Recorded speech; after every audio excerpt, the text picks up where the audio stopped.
It's not always really about who you know, it's about who knows you.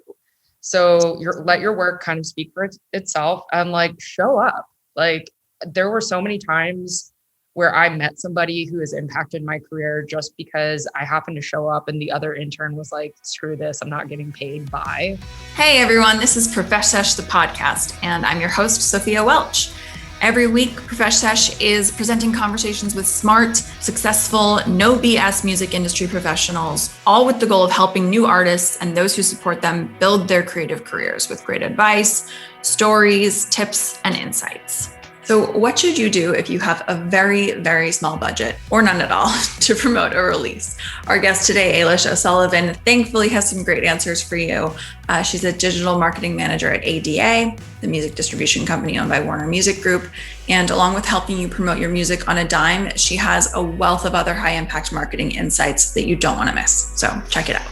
I think you are a font of knowledge to all of our listeners. So artists first, and then also people who want to help artists thrive by supporting their growth. So I want to talk to you kind of from two different angles. First being through the eyes of our listeners who are artists, because you know so well what works in digital marketing and what doesn't, and we need that insight. And then second, through the eyes of our listeners who want a career in music marketing, because you can help us understand what jobs exist and what skills they require and how to break in. I want to start with what is a broad question, which is that your title is Senior Digital Marketing Manager at ADA.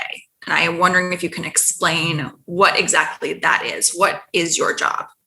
Totally. So for context here, ADA is a distribution company working with independent artists under Warner Music Group. So it's kind of like their indie arm. I'm part of what's called the label services team. So for most people, when you go through distro, you just sign the distro deal and you get like a percentage taken off the top, and all your music goes through essentially the pipes to get to DSPs like Apple, Spotify, etc. For a slight uplift in fee, you can sign on for label services, which then unlocks things like a larger marketing budget, digital marketing like myself, a PR person. So it's kind of like a rental label, but it has to be like mutually agreed upon. So essentially, I'm sort of the in-house digital marketing like consultant / like marketing person, I guess, if your deal happens to have like a little bit more bells and whistles. So what that kind of means for me is I'm part of a team of two. We work with our larger commerce team to build digital marketing. So that's things from social strategy, like literally educating artists on how to post, when to post, like trends and things like that are happening on platform, because music isn't just a musician's game anymore. You're playing with big tech. So there's that. It's also teaching people how to run like advertising. So part of my specialty is also running digital ad campaigns. So I can place some of that stuff in-house, but for like bigger ticket things, I work with things like Gupta Media or Wavo. And part of it, a lot of my job really is providing education to artists and artist teams on how to look at data, how to analyze it, and how to like make creative strategic decisions on like what kind of content to post, like what kind of ads do we need to be running, what works with your budget and how to stretch your dollar farther. And yeah, I mean, that's kind of the larger crux of it. And the things that I really love doing is more of like the creative ideation and kind of taking, building the story around your music. So that kind of in a nutshell is really what my job is. And then what does success really look like from my lens is it really varies from like artist to artist. Like every artist has different goals. And the beauty of this particular setup under distribution versus, like a traditional major label, which I have a background in as well, the goals are a little bit more amorphous because everything's mutually agreed upon. And this sort of situation means that the artist really is their own label. They make their own shots, which also means that they make their own goals. So like, whereas at a traditional record label, you're beholden to the larger sort of like bottom line goals of like, we need to make, X amount of money or have these kinds of like developing milestones. Whereas when you're your own label, you kind of get to set the tone and the pace. So success can look really differently from like one artist camp to another. So it's trying to figure out also like, what are those goals and like setting those and then finding the path to achieve it, for lack of a better word. I mean, so it's a lot. Yeah. It's a lot. And I want to get into all of that, but I do want to back up a little bit because I know that you went to Northeastern. Yes. You studied communications, you minored in music industry. Was this always the plan? Was marketing something that in the music industry that you were always aware of? It's actually really funny because I've always known that I wanted to do something with music, but like I'm personally like I'm not a musician. Like the only thing I play probably a pretty mean triangle and that's about it. Like I'm like musically declined rather than inclined. But I've always, I love music.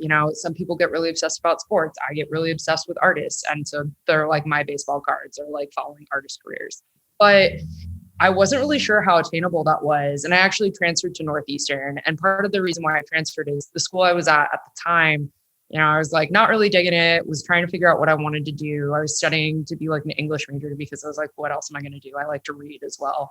And I was in the cafeteria and I was eating lunch alone like a loser. And I was overheard some people like talking about like going to visit their friends at Northeastern for the weekend and how their one friend was studying music business and it like sounded so cool. And like my ears like literally perked up and I was like, I'm going to Google that later.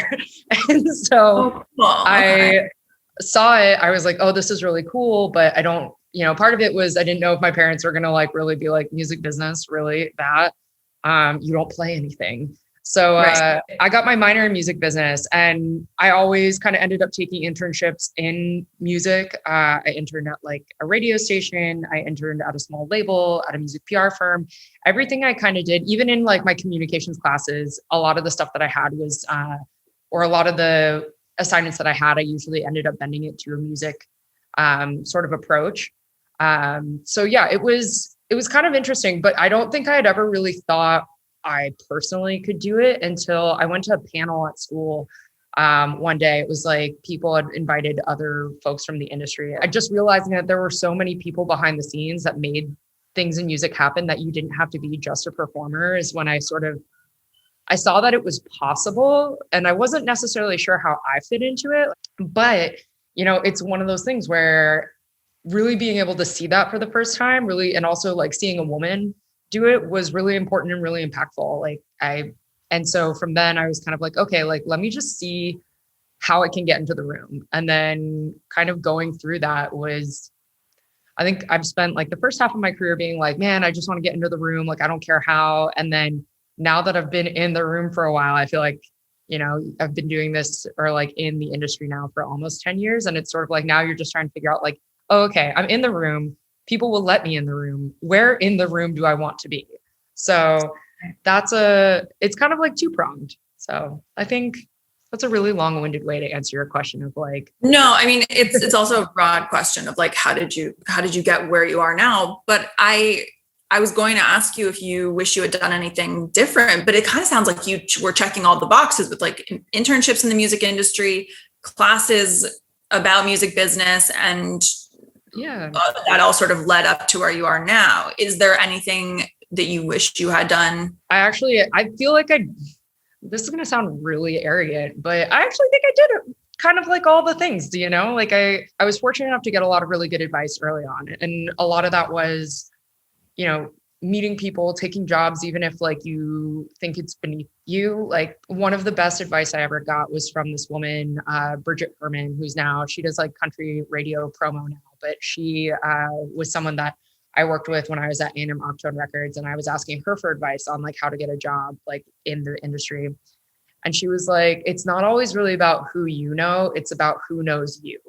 So let your work kind of speak for itself and like show up. Like there were so many times where I met somebody who has impacted my career just because I happened to show up and the other intern was like, screw this, I'm not getting paid. Bye.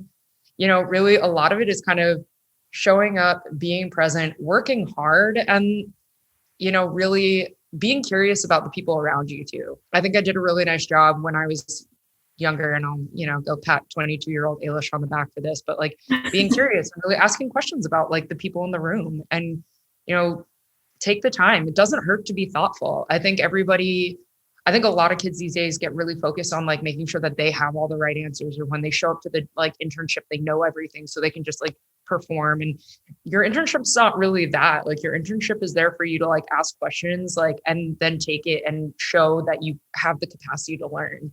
Because nobody wants to work with somebody who knows everything. Like you want to work with somebody who's capable of learning, because then they're worth training. So I think that is kind of important. Yeah, for sure. I think that's super insightful. The first job, really, how do you get your foot in the door in that first job when you don't have anything on your resume? That first job in music?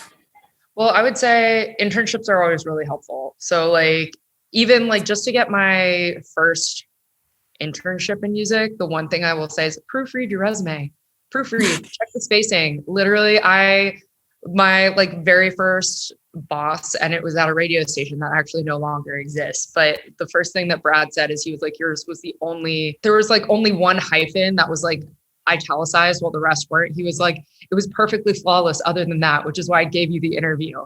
And at the time, my only work experience was like working at a library, and I was a cold caller for like my university, which like, talk about a job that will teach you lots of things. Like call people and beg them for money and have them tell you to like, fuck off, I'm buying deodorant and I have student loans. Like that will build character. But yeah, I mean, being like detail oriented for sure. And, you know, showing up, and also like not being afraid to like make it there by like all costs. Like, I think that's part of it, is like really like being willing to come down, really willing to like being hungry for it.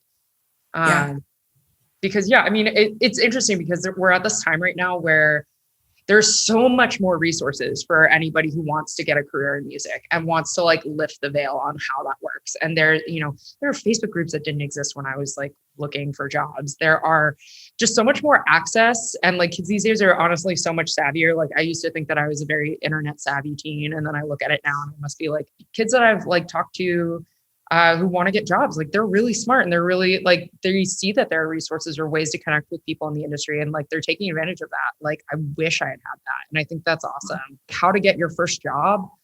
I mean, it could be anything from emailing somebody and like saying like, this is what I'm looking to learn. I see that you have this expertise, and like, I really admire what you're doing. Like, and I think I could learn a lot from you. Like, are you able and willing to take somebody on? Because I also think that like at the time, especially when I was interning, I don't think I realized like interns are hard work. Like if someone offers to take you on as an intern, like they're teaching you life skills. Like it's really crazy. So like this person is taking you to like teach you not only music industry skills, but also just like general office etiquette, which takes time. So I want to talk a little bit about marketing plans and sort of, I know we went into this a little bit, but a broad strokes view of how you will approach a marketing plan for an artist that is emerging. I mean, I think it's a little two-pronged. So when I first start working on anything, I think the biggest thing is to establish like, what are the goals? We kind of talked about this earlier, but like really like, what is, at least like in the sense of like how my company allows me to approach this, like major labels, like the big goal is like streaming numbers and so building social following. And I mean, those are like the things that you want to get done, but I think it's a little bit deeper than that, is looking at like, where do you already have success? Like, are you really big on TikTok, but like your YouTube needs to like grow? Or are you seeing like weird, like streaming success? Like is something taking off because like somebody used your sound, or like it was in a video game, or some person shared it, and then all of a sudden you're trying to figure out how to corral that. Like really figuring out and drilling down into like, what are the goals of like this campaign or this marketing campaign, or like, what are you trying to just do at large? So I think there's that. I mean, I think the biggest thing right now is, while artists focus a lot on the social media stuff, like people want to be big on TikTok, they want to be huge on Instagram. Those are all well and good, but I really do think that people need to be spending more time cultivating their YouTube channels, like outside of like the idea of like a YouTuber, because unlike Instagram and TikTok and things like that, like YouTube pays for your music. Like you get paid on your content there. It's one of the only like sort of like quasi social platforms. It's in that sweet spot between like a DSP and a social network, where you actually get paid for the work that you put up there. Like you don't get paid for that like tasty photo shoot, photo dump that you put on your Instagram. Like You don't get paid off for that. You know what you get paid for? Like freaking lyric videos and, like day in the life vlogs where you put your music in the back. Like those are things that like you really kind of need to be thinking about. But so, I think to go back to your question though, it's defining the goals. So like whatever those could be. And then it's also looking at like, what is it that the artist really stands for? Like, yes, everyone's making music. You make music. You're a musician. Like we get it. But like, what sets you apart from the pack?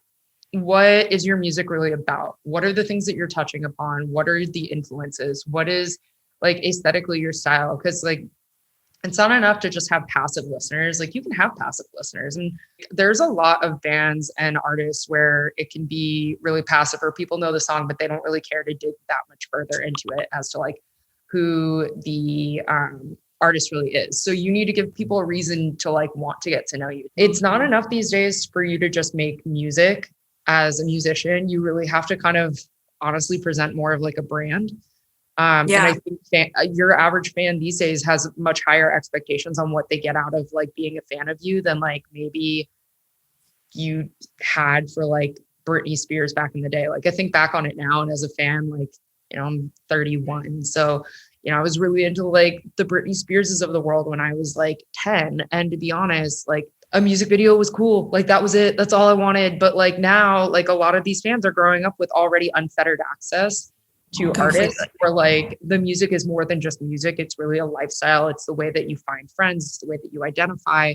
So you need to make that identity very clear to your fans. So that way they have something that they can take with them that aligns with them. That is also then going to make sure that they want to show their friends, that they want to share with people and really build this community around you. That's kind of how I approach marketing and how I think it's broad enough to be able to give you a couple different ways to, tackle it or do different things. It's interesting to me that you said focus on one area of growth, because I do think there's a tendency to look at yourself or yourself as an artist across all platforms and just be like, I'm not getting anywhere. So you suggest kind of, okay, start with one aspect of you or one social media platform, in your opinion, YouTube, and go from there. Yeah, that's not to say that you shouldn't be posting content like across. It helps to be present on different platforms, but I think it can be really helpful to like build a community on one, or like to really find out like what is most rewarding for you. Where do you want to go? For a lot of people, that's TikTok, and like that's fine too. It just like really depends on like it depends on what the goals are. If you want things like brand partnerships, if you want things like different brands in different places, like they want to see you on those platforms. I have a couple artists who like are really hesitant. They're like, I don't really want to do that. I just want to share on my Instagram stories. And I'm like, that's great for your core fans, but it's not great for discovery for fans. And then on top of that, like I have to turn down brand deals because they want like a TikTok person with, X number of followers, and you're not on the platform. So you're leaving money on the table. So right. It's social media is fucking hard. It's hard. It's exhausting. Yeah. Nobody fucking likes it. I'll be honest. If you're an artist and you're like, social media blows, guess what? Everyone agrees with you. Like the other thing too, to remember is like, there are ways to engage with your community online. That doesn't mean that you have to make quote unquote content. Like, I think one of the things that's really interesting about the social media platforms now is they're really prioritizing things like engaging in the comment section. That's part and parcel with like TikToks that get served up. Part of the reason they get served up to you is because the comment section is blowing up. The comments are going off. It's going to trigger the algorithm to say like, hey, there's a lot of activity. Like, I think we could get more. Like, let's do that. Back to the point though of you don't always have to create content. Part of it is like using tools like the question sticker to like make your fans do the work for you. An artist that I think is doing a really nice job with that, who's like quote unquote developing now, is Maud Latour. And she, for a while, like early days in her career, was doing these like spill sessions or whatever, like being like, tell me a secret. And like, it was awesome. It's so awesome. Make your fans do the work. All she asked was, can you tell me a secret?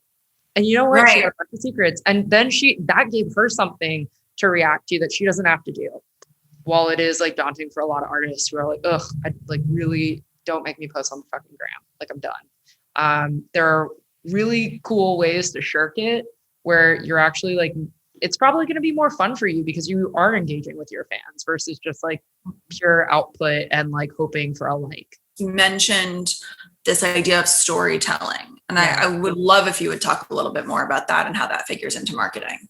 Yeah. I mean, I think for me, it's all about, and I say this a lot to my artists and like even to managers too, like you should be building emotional currency with your fans. Like you want to be kind of stacking up those chips. And so that way, when you need to, you can cash them in with your fans. A lot of music really focuses on community, and communities always have a history of just gathering around to tell stories and to bond through storytelling. I think that's a very human thing.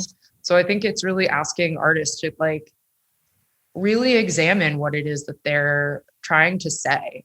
Sometimes like the song doesn't have a message, but what you do have is you have a network of other collaborators or people that you're really into, or other people who can kind of help like carry you and lift you up, because fostering other people, getting to know your contemporaries in your genre, that's another like huge invaluable piece, because like if you help other friends win, they're going to help you win. And then it's just, who doesn't want to be a part of that story either? So I'm wondering if there's anything else that we haven't gone over that young artists can do that are marketing that, doesn't cost them anything or costs a couple $100. Well, so this is where I'll also say this is we also know that we live in a very visual economy. A lot of the artists that I've seen that do really well tend to make friends with other creatives that they end up working with continuously. For example, I work with Guapdad 4000, and he's got a photographer / like animator friend who's basically been in his camp since day one. Shout out Paul Middleton. He's the G, like he's the best.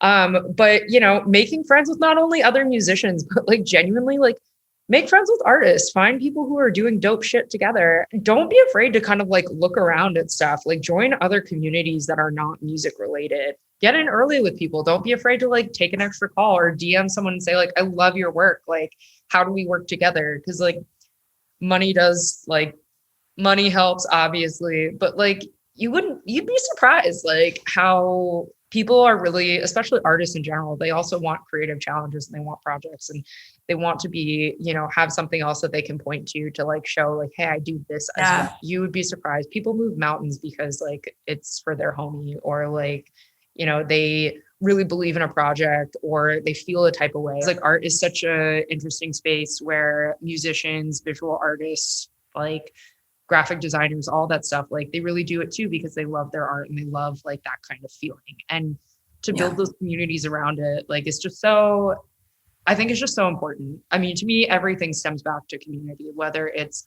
the marketing angles you're trying to build or the career you're trying to build internally, or even like your artist and management team. Like people want to work with people that they feel like they have a community behind and that they feel are building a sense of community. And I think that's really, I don't know, maybe that's a really idealistic way to view it, but I think it's true. That's exactly what we are. That's what we exist for, which is a creative community where you don't have to sift through Instagram. You plug in what you're looking for, who you're looking for, what location you're looking for them in, and are able to find creative collaborators like that.